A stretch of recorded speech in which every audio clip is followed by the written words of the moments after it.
Machine बिग्रेर हालत छ यस्तो छ।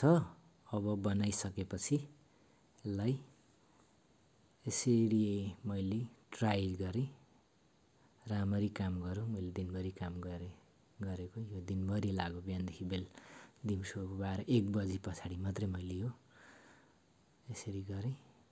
बिचमा फेरि मेरो त्यो उचाल्ने लक भाँच्यो, फेरि बनाएर फेरि अनि ट्राई गरेँ अनि बल्ल बन्यो।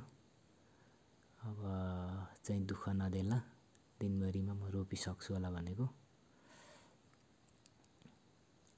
यो चाहिँ पुस्रो सिडर हो, यसले चाहिँ राजमा लगाउँदैछु म अहिले लाइनमा। यसमा एउटा लट्ठी पनि बाँध्दैछु, त्यो चाहिँ लाइनमा जाओस् भनेर। अनि यसमा सहज हुन्छ, राजमा लगायत मकै अरू बिउहरू रोप्न सकिन्छ। मैले यसरी उचालेर यो उचाल्ने चाहिँ अघि भाँचेको थिएँ। यो उचाल्ने चाहिँ यता यसरी गरेको चाहिँ यो चाहिँ लक नभाँचियोस् भन्नको लागि हो। त्यसरी एकहोरो मात्रै यसलाई चाहिँ ठेल्नुपर्छ यसरी।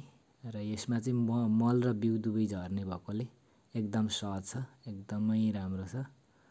राम्रो भएकोले तपाईहरु पनि यसलाई यो प्रयोग गर्न सक्नुहुनेछ है गाइस। तपाईहरुले पनि किसानको लागि चाहिँ एकदम राम्रो छ।